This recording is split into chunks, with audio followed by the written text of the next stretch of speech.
Today's podcast is brought to you by Audible. Get a free audiobook download and 30-day free trial at audibletrial.com/new music industry.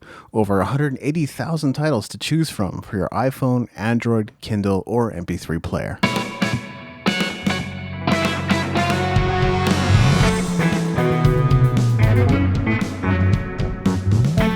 You're listening to the New Music Industry with David Andrew Weeb.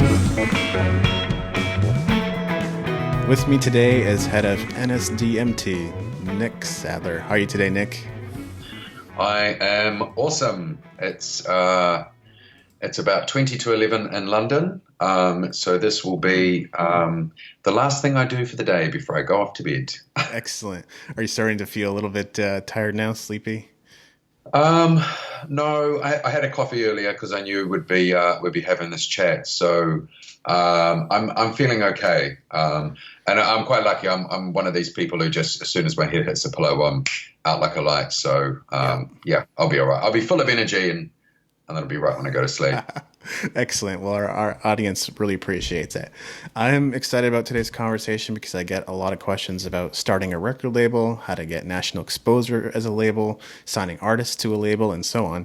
Some people have even asked me to write a book about every aspect of running a label, and although I have some experience, I'm not going to be able to do that without first getting into some conversations with people like you who have more experience. But hopefully we can get some questions answered during this conversation. So welcome to the show, and why don't you start off by sharing a little bit about yourself? So my background was originally in DJing and production. So I started off in New Zealand, which is where my Kiwi accent comes from. Of course.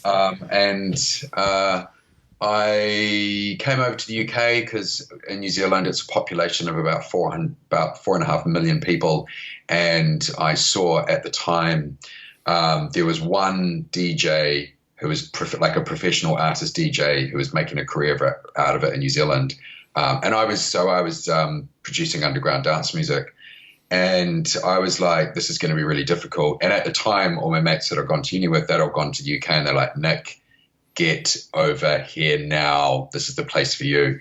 So I sold up all my stuff, bought a plane ticket, and came over to London. Gave myself 5 years to break into the music industry. I then went out and just networked, went out to club nights. So I was a breaks DJ. I had a few releases out on kind of small indie labels. And I just, hung out with went to the parties, kept hanging out. And then I became friends with a group called Control Z, which was Inchi and Tommy. I became quite good friends with Tommy. He was quite successful. He'd born and bred Londoner. And he was on a label called Hardcore Beats. It was going okay. He wanted to go and start his own label, do his own thing. And he said, hey, do you want to start a record label with me? And I was like, let me think about it. And I was like, fuck yeah, this guy's like extremely hooked up. So yeah, we started Never Say I. Originally became a dubstep label, or in America, Bro Step. It became that really. We signed some early Skrillex and Flux Pavilion, so we got that we rode in that first EDM wave into the US, which was amazing. It was incredible. And I had to at the time I'd started like a music licensing company, because I'd had a few of my tracks put in computer games for quite a bit of money, and I was like, oh, this is a bit of a kind of a business thing, and I'd set it up to kind of help out other artists, but the label just ended up taking off, and so that became like a full-time gig. So I had some experience kind of running a business, and then I had to read a lot of books and learn the hard way, and the reason why I sort of started the label machine was, if I had something like this when I started, I saved 2 years of like hard work. And this has kind of just wrapped up everything you need to know in like one place. And you just literally don't need anything else. It's like start at the beginning, go through if you know nothing. So yeah, that's kind of my story of how I came to be here. Awesome. I mean, there's so many trails we could go down there. Even video game composition is something I've covered in the past, and I'm sure people are interested in that. But I definitely relate to your point of just like spending the time studying, grinding, figuring it out. I don't have Yeah. everything figured out in online business yet, but I mean, my internet marketing knowledge is certainly extensive. I've discovered a lot. I'm actually going back and filling the holes in my knowledge right now by taking a digital marketing course because I see the value in that and the importance of that. Even if I don't end up implementing all of it, I'll find someone on my team who can, and we'll just keep growing because I want to focus on my genius zone, which is clearly content creation. Yeah. You know what? Our brains are only so big and you can only absorb so much. And I'll tell you something funny. Occasionally, I log into the label machine myself to check on something to do something because I'm forgotten. Like, oh, hang on, what's the sequence that you do? And I go in. I've written the whole course myself. Like, I should know it, but like, it's so hard, like keeping tabs on everything. So I completely agree. You can never kind of stop learning and absorbing all that information. That's hilarious because, I have a little bit of a catalog in my brain of all the podcast interviews I've done too. But for some reason, I can't remember the ones that happened this year. And this year kind of went by in a blur for a variety of reasons. But yeah, exactly. You refer back to your own content sometimes. Like people will sometimes read a passage from my book out aloud and I'll go, wow. And they're like, you said that. I'm like, I did. I did. Oh yeah, I did. That's right. I did. Yeah. It's so funny. So I'm sure people are curious. You referenced the label machine. What exactly is it and how does it help aspiring independent label owners?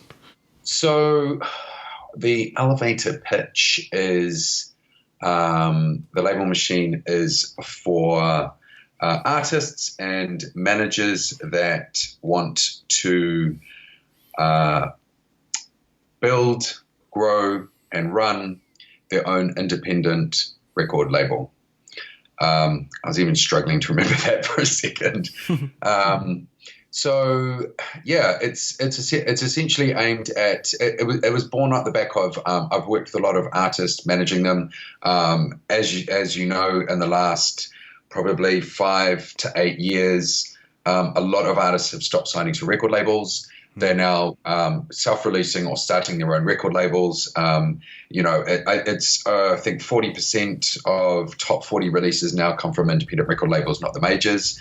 And the reason is all these artists that have already got a little bit established, and they're sort of like they don't need they've gotten some money in their bank account. They don't need the independent record label. They want to do things their own way, but they sort of don't understand the business of it. So I sort of was setting this up for so many artists and running their labels for them.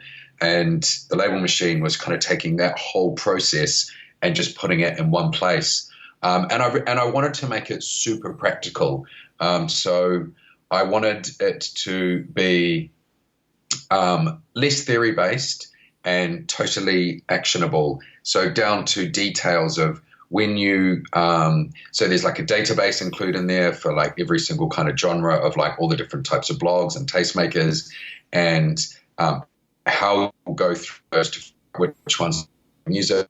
You email somebody, these are the exact words to use, mate, and like just replace this with your name and put your bits and pieces in there. So just every kind of step that you can go through, so you don't have to think about anything. You just follow the process to get from A to B. And that's kind of what I put it together, and it's got recording contracts, remix contracts, the templates. It's got videos that explains all the different clauses and contracts and how they work, how you edit them for your own record label and your own releases. Step by step, how you set up a promotion campaign, how you do marketing campaigns. And there's still plenty more to add as well. I'm going to add bits on merchandising, more on how you're purchasing. I mean, and you know how big the music industry is and how many different avenues there are. And I put a community on the back end of it, which is a forum where I'm hoping. In my ideal world, the label machine will be a place where independent record label owners and managers can kind of be that number one hub. there isn't actually a place like online yet that is like that. So by definition of saying it, I am kind of the number one, but I'm never going to say that until at least I've got a few thousand people on there and it's a proper community. But I really want that to be that place. And you know, the other reason, the community, I mean, so many independent record labels, you know, you are sometimes a 1 or 2 man team, and you know, you're unsure, you're going to go do something, but you're unsure, is it quite right? And, you know, I'm lucky, I often pick up the phone and I know that a label manager's an artist, and I'll be like, yo, Matt, you know, we've got the sync deal through, blah, blah, blah, but they're saying this, I'm not sure what we should do on the PPD. Like, I reckon we should, you know, do, what do you think? And he's like, yeah, blah, blah, blah. And you go back and forth, you go, yeah, okay, cool, I thought so. And you kind of get back to it. And, you know, I thought there must be so many people out there that you know, they don't have access to be able to ask people those kind of like unique questions. And so, you know, that's the other reason I kind of want to have this forum of people we can share stuff. How much a remix is going for, how much the store's going for, blah, blah, all that kind of stuff. And, you know, and on there I've got a private bit as well where, you know, you can ask me questions offline so now I can kind of see them, as silly as they may be. So, yeah, that's kind of it in a nutshell. I'll stop now, otherwise I'll start getting a little too salesy on it. No, that is awesome that you're trying to create a community for people who are recording and managers and all that, and people who want to start their own independent labels, which makes total sense. You know, I do quite a bit of self-releasing of my own music as well, and I know some of the advantages of starting an independent label or a label to represent yourself. But there must be some reason why people are motivated to do that, right? So what are some of the benefits, just in case people don't know, of starting their own label? Well, you know, I think as well, something I've discovered this year, and I will answer your question sort of in a roundabout way, but it's like you said about self-releasing, in that, you know, there's a lot of people who want to release their own music, but not necessarily launch a full-blown record label, you know. But if you haven't released your music before, if you do self-release, when you have to go to a distributor, you actually have to always put in there a record label name. It's just the way the industry works. So by definition, if you self-release, and you'll end up putting in there like artist name, label, or just artist name, or whatever. So if it's not too important from that aspect. But essentially, when you do self-release, you are following if you're going to do it properly, you're essentially following the process that a record label will do to put your music out there. So, you know, the benefits of doing it yourself is you're in full control. I mean, that's usually with existing artists, I say that's their biggest benefit for them. You can, you'll own all the rights. You aren't reliant. I guess the biggest thing as well is when you really want to do your marketing push and you really want to put your music out there, you're not having to rely on the label to do it. You're just more in control of your career, I guess.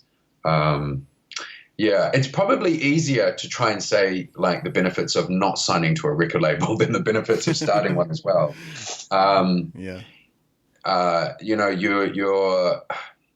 I guess this is always a tricky question for me as well, because I am a label owner as well, and I have, you know, managers. So I've got artists that I manage. In some respects, I don't want to, you know, poo-poo signing to a record label too much. Yes. And I guess if you're signed to a good label that's on board and got your interests at heart, then it's a great place to be. And I'd recommend, if you can find a good label, to do that. If you can't find a good label, or you already have a big enough audience and you've got a good team around you, you sort of don't need that then, and then you can set it up yourself. And then there is, which is the other recommendation, is you do a hybrid. You know, I did a talk on Saturday at Ministry of Sound in London as part of the DJ Growth Conference, and you know, a lot of people kind of asking me the best kind of path to take, and I said, and sorry, the head of Beatport was there, and he was saying that when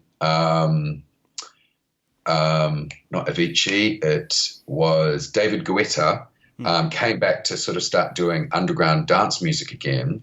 He kind of wanted to, you know, and he had his own record label, wanted to put stuff out. He put it out. He put it out on his label. He put it on Defected. He put it out on like 3 other different record labels. Now he owns his own record label and he's got loads of money to do his own promo. But he's still kind of diversified. And it got me thinking when someone asked me kind of what's the best plan.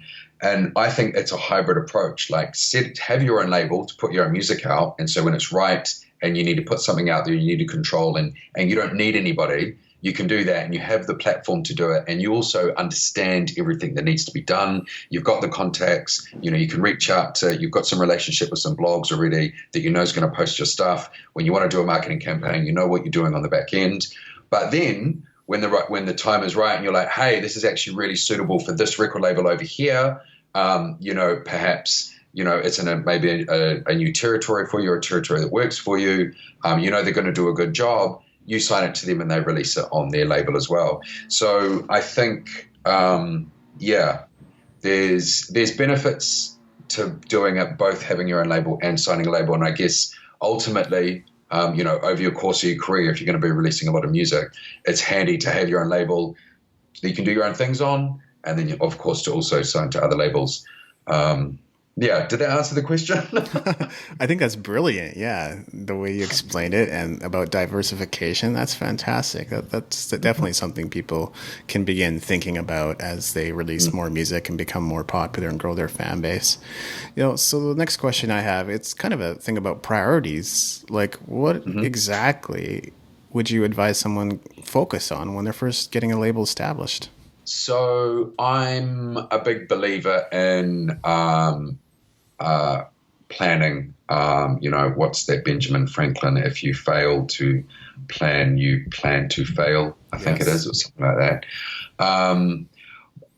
The other reason why is a couple of reasons why you should write. Like if you're asking me what's the very first thing you should really do, is sign up to the label machine. And then the second thing you should do, which is actually the very first thing I say to do, is to write a business plan. And it's a kind of like, some people say it's a bit of a boring thing, but it really is essential. And all the labels I've worked with that have sat down and done this in the first instance have gone on and they've become successful. They haven't fallen over. Because it forces you to actually think like, if you don't have a record label name, what is my record label? Who actually is my audience? Who am I going to get to work on this? Like, how many releases are we going to have? And then, therefore, how much money we're going to spend on each release. So how much money do we need to actually invest? Like specifically, what is that?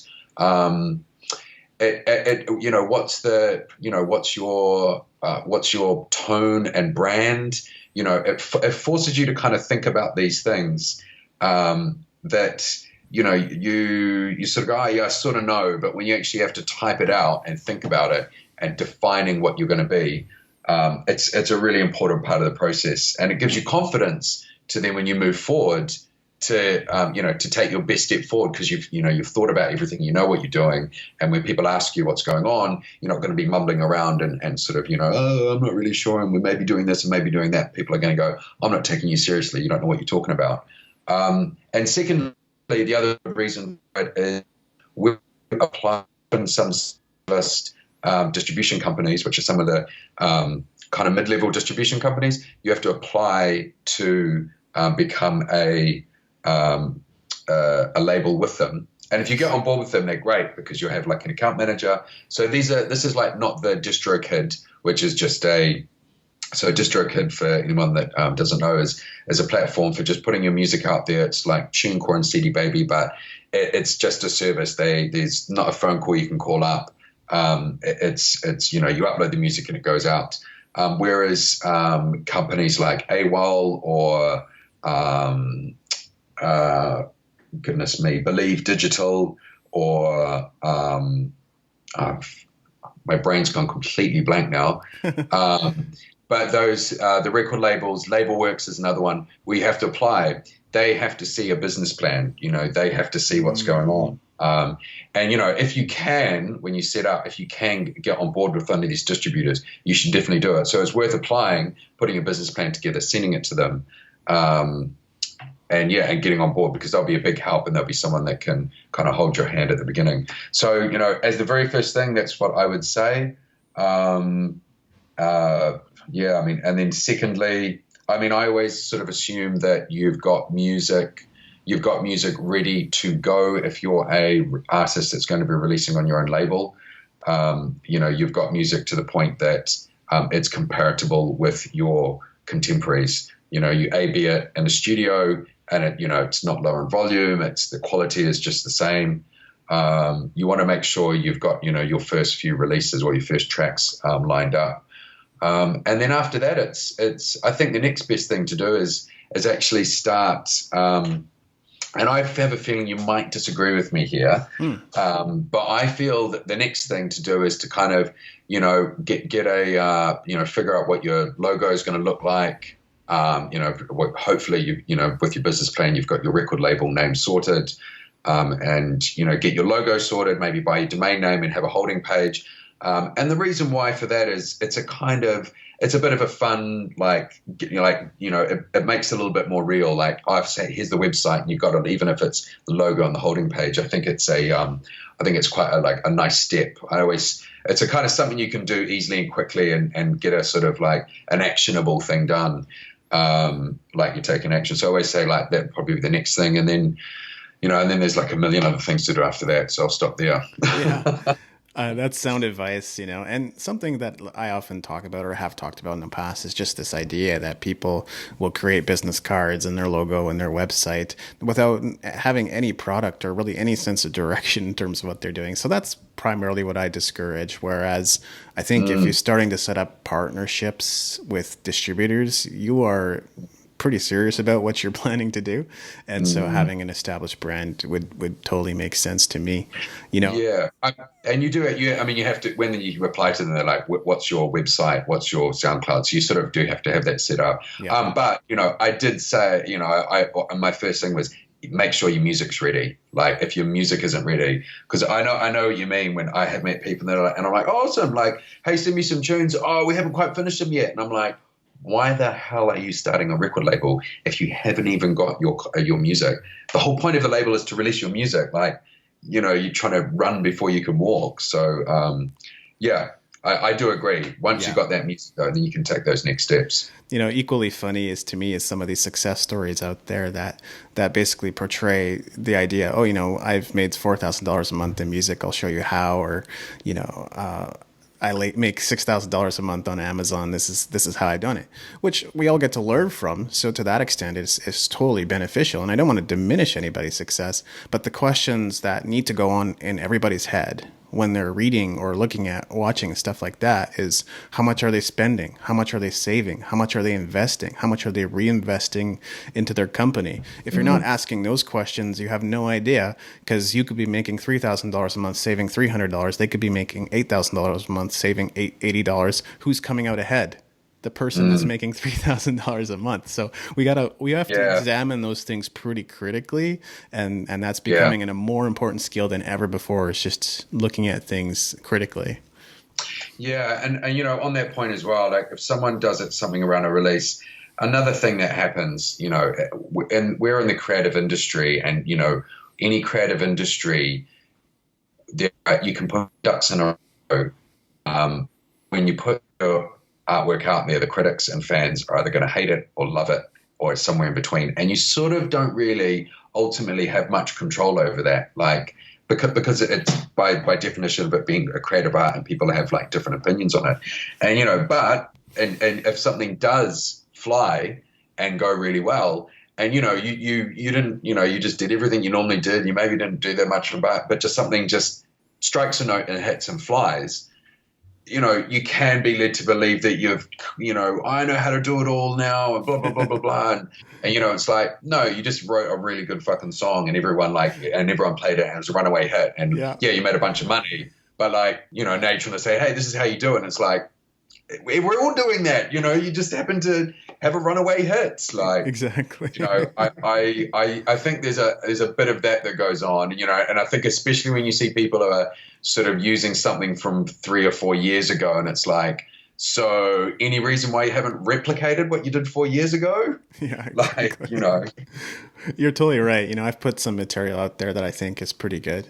Not all of it has been high production value. One of the EPs I released this year was in June. It was called No Escape EP, and I think there's got some good production on it. Most of all the other things I've released have been lo-fi, and like enjoy doing that and have fun with it and want to show off my experiments rather than just keeping them on my hard drive, as many musicians tend to do.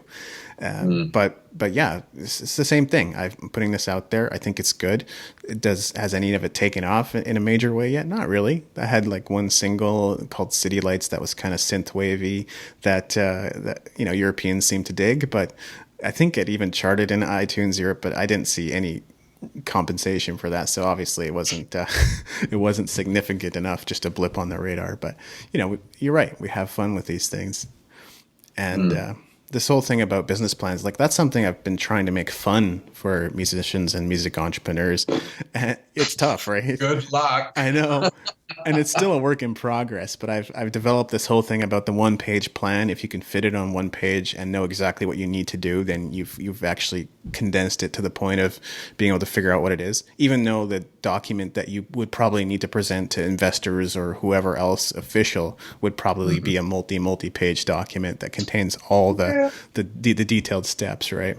It depends on the situation, but I mean, on that point, I mean, the template I have is like 8 pages long, and it just, it covers everything off. And the way I've found it easiest is it says, it's an explanation of, what your, what your vision is. And then I just have 2 examples of fully written out visions of other labels. And then I just say, look at those. And then think about yours and just like write your own kind of version of that. So, I mean, like worst comes to worst, someone can kind of like see what other people have kind of written and then kind of do that. And even on the budgeting, I've got like a whole budgeting template you can edit yourself as well and change the numbers around in the Excel spreadsheet, sort of depending on how many releases you want to do and then spit that out. I don't know if there's any way of making it fun. Maybe just making it as painless as possible is probably the key.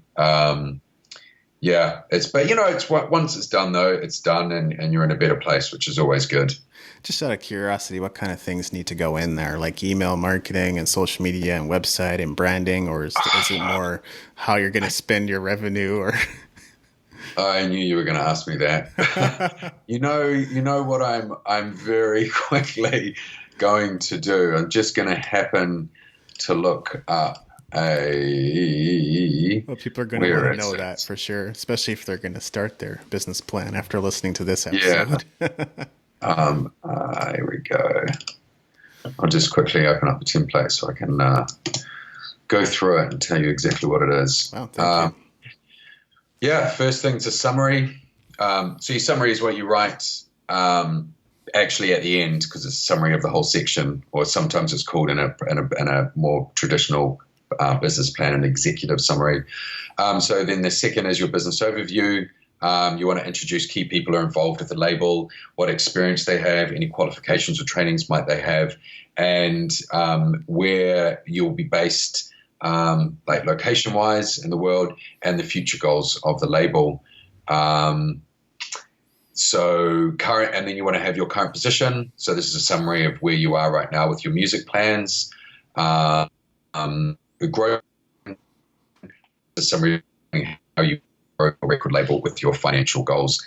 Page 3 are your strengths, opportunities, and core values. So your strengths and opportunities, that's where you list your strengths and opportunities as a record label. It gives you an opportunity to talk about your USP, what your unique selling point is, and critical success factors. So if you have something unique, such as a link to a key industry contact or an opportunity, that's kind of where you put that in there. Maybe even like a brother or a father or something who's a famous musician or something would be an example. And then your core values. So that's what's important to you as a label. Are you going to be pushing underground music? Are you doing experimental music? Are you doing this to release your own album to support your tour? Or are you interested in working with more mainstream artists? That's kind of what the core values is.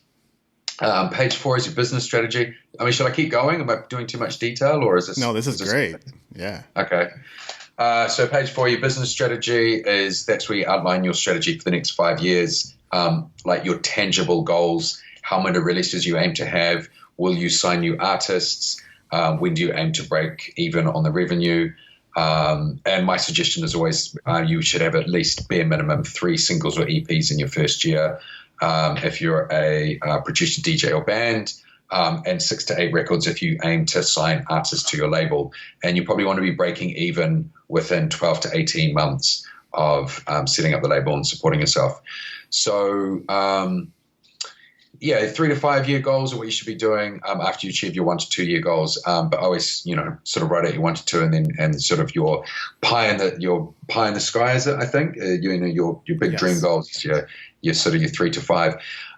Page 5 is your distribution and label products. So this will be who you want to distribute your label through. Are you going to be doing events? If you are doing events, how will they be promoted? Other options as well. Merchandising. Are you going to do merchandising? Who will be responsible? Will you manufacture your own merchandise? Will you use a company? What company will you use? What would be your prices? Step 6, page 6 is the label management and operations. So this is key personnel who will be managing the label and other team members you might have, such as key partners, such as merchandise companies or management companies. So that's just a list there, label manager, marketing manager, merchandising manager, and a list of what their responsibilities are. We're on the home straight now. Page 7 is your marketing. So these are your marketing goals, objectives, targeted, and promotional activities for the label.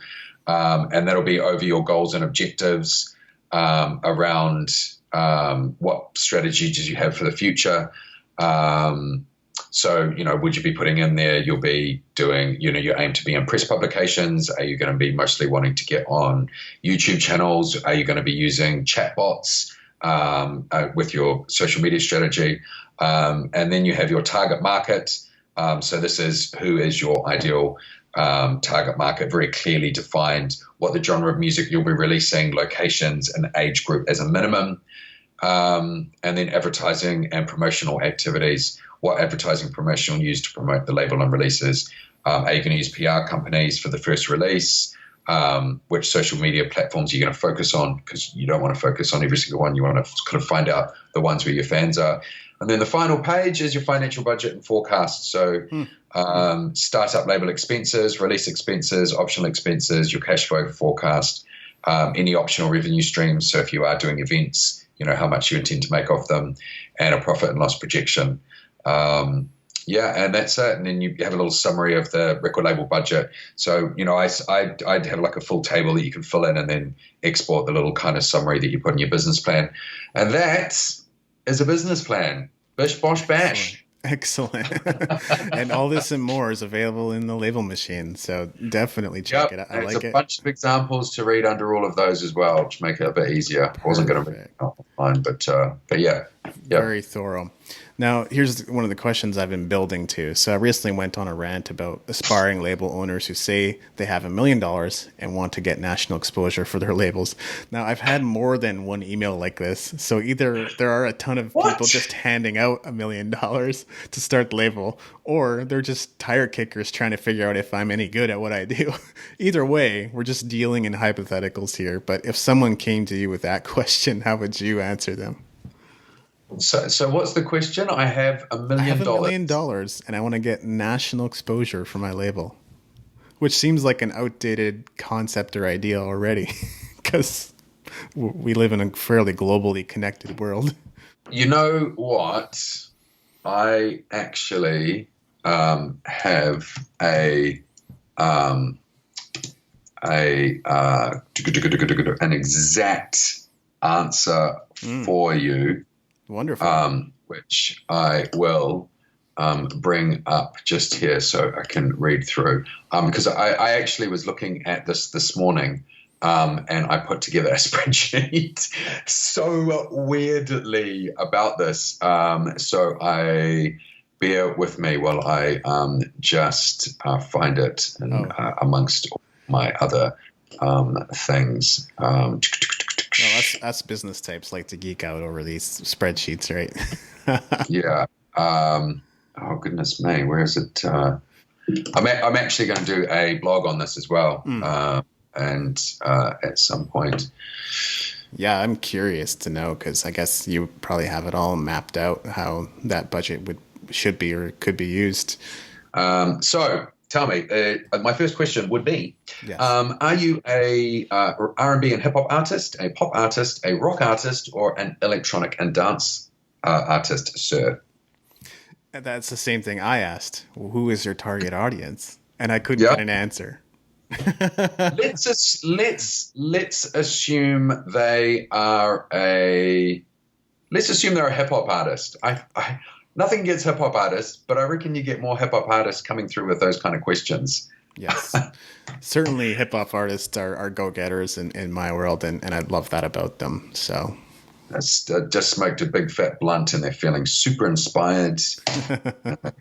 I figured out how they've got $1 million off their uncle. So I would on urban radio, I would spend $70,000 across rhythmic, urban, and urban AC, with maybe a couple of grand for club servicing. For content, artwork, and promo photos, I'd be spending about 10 grand. So we do a proper blinged out photo shoot. And then on video production, video and B-roll stuff, I would be spending upwards, probably around 150 grand to do a proper music video. And which sounds like a lot of money, but remembering we've got $1 million here as well. And so we want to do like a decent music video that looks as comparable to, anything you're seeing from the hip hop community these days.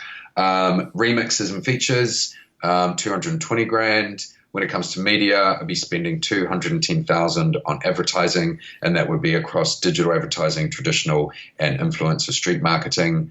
I would spend 100,000 on publicity. I would assume that you are performing, especially if you've got $1 million, because you want to be recouping on that on your 360 budget. So I'd be putting 100 grand towards tour support, which should go towards show development, ticket buys, and merch. And then promotional appearances on TV, promo tours, showcase, and parties, another $50,000. And there is your $1 million, sir. boom, mic drop. Killer, man. Wow. I had some suggestions for them as well, and they weren't all the same because I was kind of assuming I was coming from a place of assuming they didn't have any artists and they had no idea what they're going to be promoting. But but coming from a place of hip hop, you can definitely begin to be more specific, right, in your approach. So yeah, definitely. Yeah. I mean, I'd love to have a $1 million campaign. Yeah. Be a lot of fun. Yeah, I mean the largest campaign I've had was just under 100 grand. Yeah. Nice. Yeah. Which was nice. And that was spread out over, about, 6 to 9 months. So that to a dates album release. Yeah. I mean, and that was an indie artist as well. Yeah. And it goes quickly. It goes so quickly. Bloody hell. It does. Yeah, no matter how big that budget is. And I've even shared before, I'll be on the first plane to come and help you wherever you are in the world if you're willing to shell out 5 to 10% on my consulting fees. Yeah. And that offer still stands. So yeah, if you're really at a loss how to spend it, but obviously it sounds like, your product would be a wonderful place for them to maybe begin learning just the ropes before worrying about national exposure. What do you see as being the most challenging aspects to navigate as a label owner? I would say the most challenging aspect is managing artists' expectations and managing the art and just generally managing artists in general. They want the fucking world and they want it yesterday. and they don't want to have to do a single post or tweet about it. They just want people to adore them and love them immediately. I mean, I'm obviously exaggerating, but that is probably that's the hardest thing is bringing the kind of commercial sensibility towards, you're as a label manager, you're sort of, and running a label, you're on the business side of it. And you're doing some, if you're doing A&Ring, you are kind of part of that creative side. But when you are being the label manager and you've got that hat on, your job is to, hey, how do we sell records? What do we need to do that? And what limit, like kind of what that limits what we can kind of do. We can't do a gold and gold engraved album cover for you. It's just not possible, no matter how much you've dreamed of being that, your debut release. So I think, and artists as well, you can't just go like, wake up and smell the coffee. That's not going to happen. Come on. Hello. You have to sort of go, hey, so that's a great idea, Oscar, but maybe the better way of approaching it, and and having to have those conversations over again, I'd say that's the most challenging thing. And I have to say, to artists out there, the ones that do well quickly are actually the ones that have got a bit of a business head on them already. Like they're a little bit like entrepreneurial. They just say, and they also just don't question it as well. Another frustrating thing is when and this comes probably more when you're doing the artist management side, they go, hey, they come to you like, you're my manager, like, make me famous. You're like, great, okay, we need you to do this. I'm like, oh, I don't want to do that. Or like, oh, that's kind of, I don't think that's that cool and stuff. And you're like, it doesn't matter. Like, this is what you need to do if you need to get to this point. And the artist, when you say, hey, we need this remix done, can you get it done by Sunday? And they're like, yes. And then you say, hey, can you do this? And we just need you, before your show, you just need to take a photo of the crowd and then send it to us. Okay. Like, those are the artists that do really well because A, they're easy to work with, so you're more likely to put more attention onto them. And B, they focus on being an artist and writing music, and they let you focus on doing the business side and selling the records. So yeah, that's probably the toughest part. Yeah, I mean, and once you sort of got your label up and running and it's humming along, it's a lot of fun. I can't really say there's anything really too stressful about it. Yeah, I mean, and when you're starting up, it's always you've got to put some money into it. I mean, yeah, and as a side thing, which is just slightly off topic though, and it's kind of what I was kind of writing this morning. What I got inspired about is how many artists sort of just think you can do everything for free, and hey, I'll just put tweets and post up on Facebook and stuff, and eventually build up my audience and become famous. And they're not willing to put money into it. Like, you need to put your money into it. Like, unless you can discover a record label is going to invest a lot of money, you need to invest your own money. Like, get a job. Like, save up money. Like, don't go out.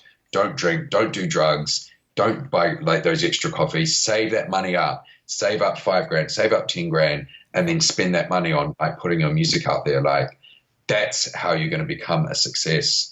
I kind of really want to try and get that across to a lot of people out there that are sort of trying to get their career started.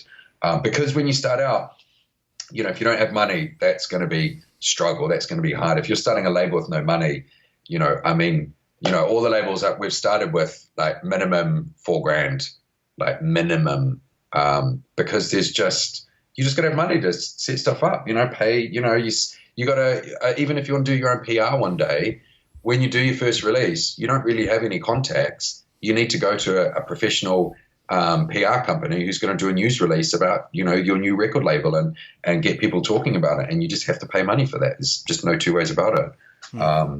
Yeah. I'll stop there. Okay.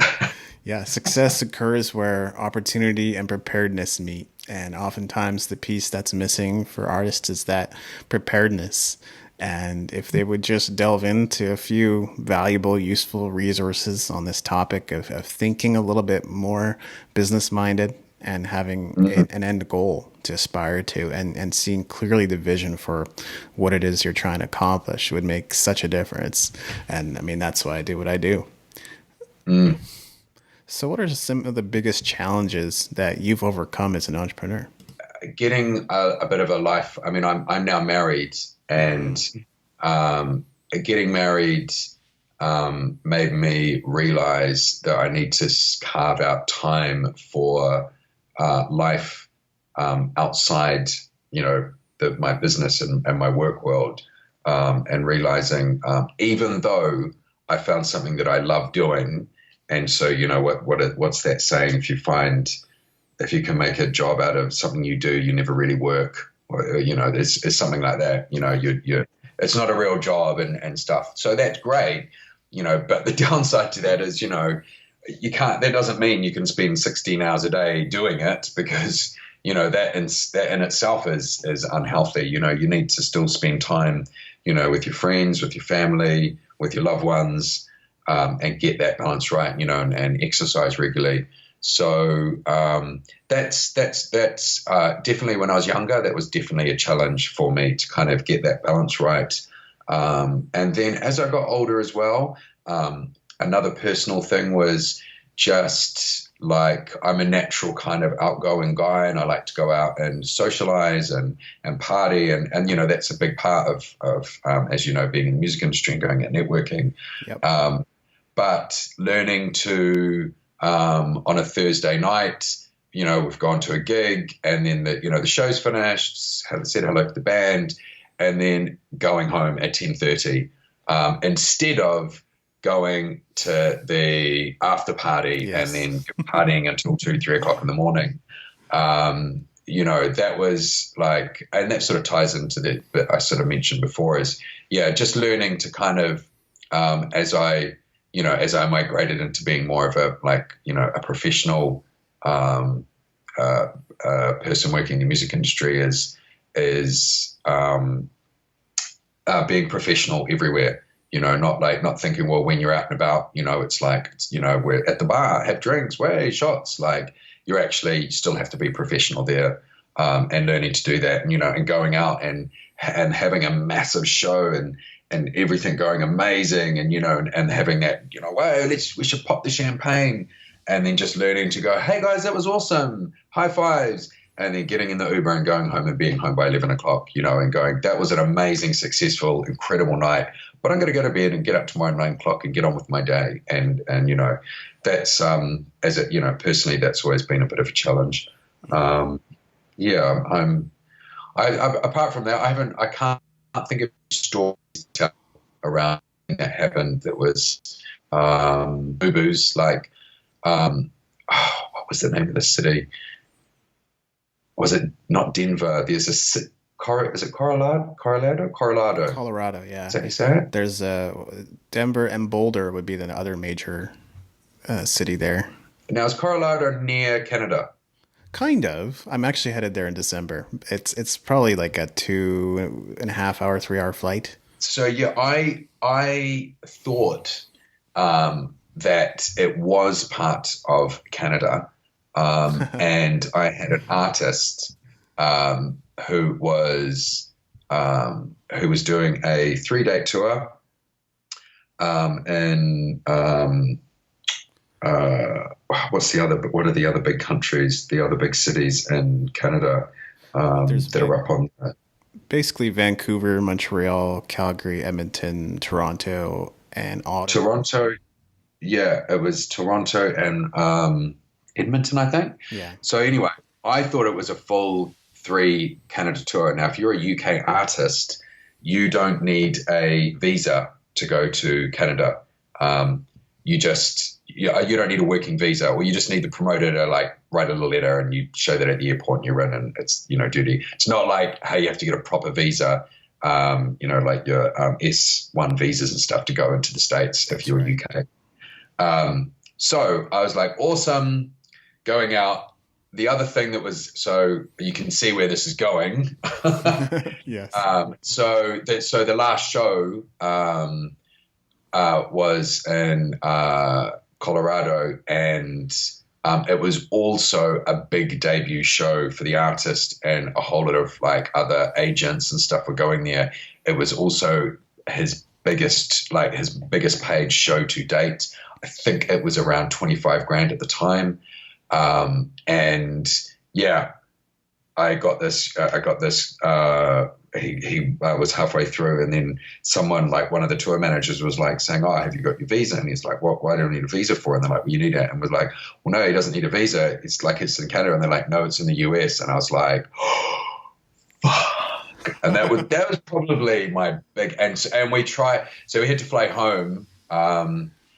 We tried to sort it out, and we tried to get like a 24-hour emergency, and it was like it just didn't work out, and it didn't happen, and he missed the show, so we didn't get.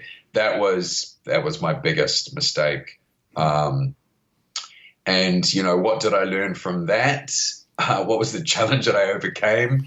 I guess just double, triple check everything. Check visas, get other people to check stuff as well. I'm a little bit of a like kind of just do everything myself because I know I want to get done kind of guy. And I've learned that everyone makes mistakes, and I don't want to make another 25 grand mistake again. So yeah, always have somebody else check over your work. If anything, it also means you can blame somebody else. Yeah, we've all made the mistakes, and I've probably made the easiest ones in the book myself. I guess maybe that's what makes me able to navigate a variety of situations, is because I've made all those difficult and sometimes heartbreaking mistakes. I related to what you said about having a life as well. Earlier this year, I endured a breakup, and I was a little Sorry to hear. Yeah, I was a little more invested in it than she was, and yet she was constantly pursuing me. So this is, a weird mind game type situation in a way. But I guess my point being that, hanging out with her gave me a sense of what it would be like to have someone significant in my life. And that was my, I guess, biggest takeaway or lesson from this whole thing was like, yeah, okay, these 12-hour days, these 10-hour days, they can't happen. They're not going to happen. If I'm in a committed relationship, it can't go on like this. It's not healthy, and it's just not going to be, fun for either side to live that kind of life. So that has me very conscious of that fact. And, that's the whole thing of putting more income sources on autopilot and automation, and having a team to handle different aspects of it. And just being very mindful of what I'm saying yes to, and be consciously saying no more often is going to be a big part of that. Yeah, it's a false economy as well, because if you set your life up, that you're comfortable in working 12 days, well, then you have to work 12 days. You can't suddenly, and then you try and say, well, now I've got to, you might have a baby or something. It's like you're just forced to now only work 8-hour days. That's four. If you're working 12 hours, what's that? 4 times 5. You suddenly got to lose 20 hours a week, 80 hours a month. Yep. That would be, like I said, false economies. You just can't do it. You've got to start setting yourself up that in the early days. Exactly. It's not sustainable, and you also have to have recreation time. Super important. And then the flip side is, what are some of the biggest victories you've experienced as an entrepreneur? Getting my first record signed was pretty cool. Yep. Being like playing all, I love, when I was DJing, I'd love going and playing music to people and making them dance and putting together a great show. So getting to, just play all over the world was amazing. I think going back to when I got to go, we did a label tour of New Zealand when maybe about 2 or 3 years after we started it. And it was pretty cool. It was really nice going back to New Zealand and then going on tour with the label, like playing under the label, because I'd left New Zealand, and then I'd kind of, sort of, hey, I'm going to go make it. And then I kind of came back to New Zealand and was like, hey, I've made it. That was like, a kind of a really nice personal victory. Yeah, I mean, what else? I mean, when Skrillex, when he won his Grammys and he name checked our record label at the Grammys, that was pretty cool. Because that was something I could show I sent the video to my mum, and she kind of was like, "Oh, wow, you must be doing okay then," like it's something where, she was like, "What's all this dance music?" And but like, sort of gets it, but doesn't. Whereas like everyone knows what the Grammys are. So, yeah, so that was pretty cool. And just, and bringing, taking artists. I mean, something I absolutely love is working with artists. So working with the Prototypes was amazing. They were about to quit on their career, started working with them, took them all the way up to, they won the Bass Music Awards over here, best artists, I think it was like 2016 or 2017, and took them to being just full-time, because they had part-time jobs at the time, full-time artists touring around the world, and they still are to this day, set up their own label. They're constantly flying around the world. That was absolutely amazing. Yeah, I mean, probably, and entrepreneur wise, I mean, about 3 years ago, I moved into the film industry as well and started producing films. And that's been amazing transitioning into that. Which, I'm still working on as doing my music. And I know there's going to be lots more kind of successes in that area as well, which is, which I'm really looking forward to. I've sort of gone from music into film, which is, I like to say, I'm sort of expanding my experience in the entertainment industry. Yes. Killer. Yeah. I'll stop there. Otherwise, I'll just ramble on. Oh, that's wonderful that you have so many victories to share. Are there any books that have helped you on your journey? The first one that comes to mind is The E-Myth by Michael Gerber. Yes. Which is the E-Myth stands for the entrepreneur myth, which is the idea that if you're a professional in a trade, you think that therefore you can go start up a business doing that trade. But running a business is just like is a talent in itself and a trade in itself.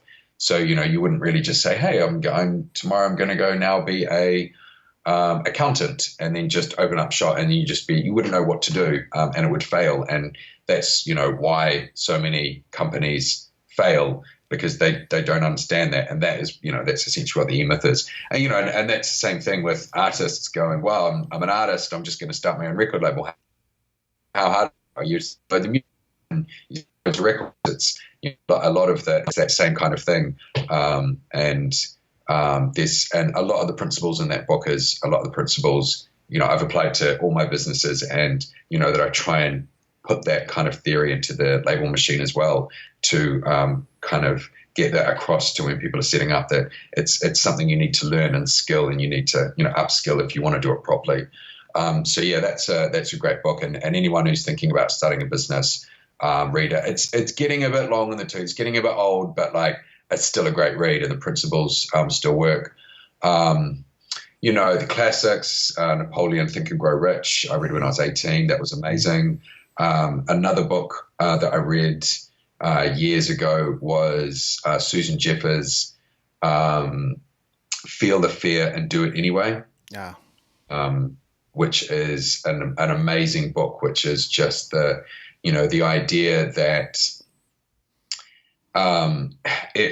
people think that, someone who goes out and does something, they're fearless. They're not. Everybody feels fear. It's just the person who goes and does it just feels the fear and does it anyway. They just, they practice it, just, using that fear to kind of move forward. And it's something you can kind of learn to do. So yeah, that was a great book. What else? Timothy Ferriss, 10-Hour Working Week. That was a really good one. I just started sort of rereading that again recently. Inspirational for sure. Yeah, really inspirational. God, what else am I reading? God, I can't think of anything more off the top of my head. Mike, what's the Passman? You know what? Actually, I have to say, I haven't read Ari's Takes book yet. Ah, yes. Have you read it? I have not yet, and I do intend to read that book as well. Yeah, because I haven't really come across like a pretty comprehensive book that like could have sort of explains the music industry like as it stands in the last couple of years. Right. Yeah. Like a more modern take. Because there are a bunch out there, such as, Jesse Cannon's Get More Fans. Like that one is a tome. Like it's a big book. And Donald Passman's book. And there's a few, it just seems to go with the territory that a lot of people who write in this industry have these dictionaries out there. But you're right. I don't know if there's anything quite as modern as Ari Herstand's book. Yeah, I really want to read it. I kind of want to put something together from my point of view, but I want to make it snappy. Yeah. I've written a first draft, and it's about 50,000 words, and I've heard that you want to kind of have 70,000 words for a book. But I'm like, if I write any more, I'm just making it fodder. And it'll be interesting, and I'll put more stories in there. But I'm like, when I read a book, I just kind of want to get like through it, get all the elements out of it, and then just get on with kind of doing it. So yeah, don't know. Maybe my book might be, kind of one of the first ones that's a bit more of like, maybe a modern version. Who knows? I've self-published 4 times at this point, and I have a 5th and 6th book waiting in the wings. But I would say, wow, yeah, 40,000 is good. Is a good amount to aspire to, and if you have more than that, great. 3 of my volumes are basically 12,000 to 20,000 words. So they're shorter, punchier, mini guides, handbooks, kinds of things, which John Maxwell also has. So I think it's legitimate either way. It's definitely thinking about your audience and what they're willing to suffer through. But if you can express like a lot of value in 50,000 words, I would take that over just a rambling 80,000 words any day. Well, that's interesting. Yeah. Okay, I have seen some of your books. I would like this. The hard thing as well with online. Sometimes it's hard to know, is it a book or is it an ebook? Because you can't see, like, you can't physically see it, because some people are like, get my book, blah, blah, blah. And you download it and it's like it's a 50-page ebook or something. You're like, okay, it's a book, but it's not. Is it a book or So yeah, no, I'm not deluded. All my stuff's actually on Amazon, and there's ebook versions and physical versions, and we're working on the audiobook versions as well. I'm not going to voice them because, well, I'm mobile these days. I'm always moving around, so finding the time, space, and gear to record all of that is a bit of a challenge. But yeah. But we're gonna get those out there too. Oh, amazing! Oh, well, offline, I'll have to hit you up about the publishing side of things, because I've got a couple of friends who have been like classically published, but I'm not sure if that's quite where is the place for me. So I'll definitely twist your ear on that. You got it. Absolutely. This has been a value-packed episode, Nick. So thanks for your time and generosity. Is there anything else I should have asked? No, it was great. Thanks for having me on the show. It was really easy talking to you. I hope your audience got some value out of it. It was a pleasure. Wonderful. Thank you very much. Thank you. Thank you for listening. Music in this episode was brought to you by Brian Young. Wherever you're listening to this right now, please consider leaving a 5-star review and comment to help us get the word out about the podcast.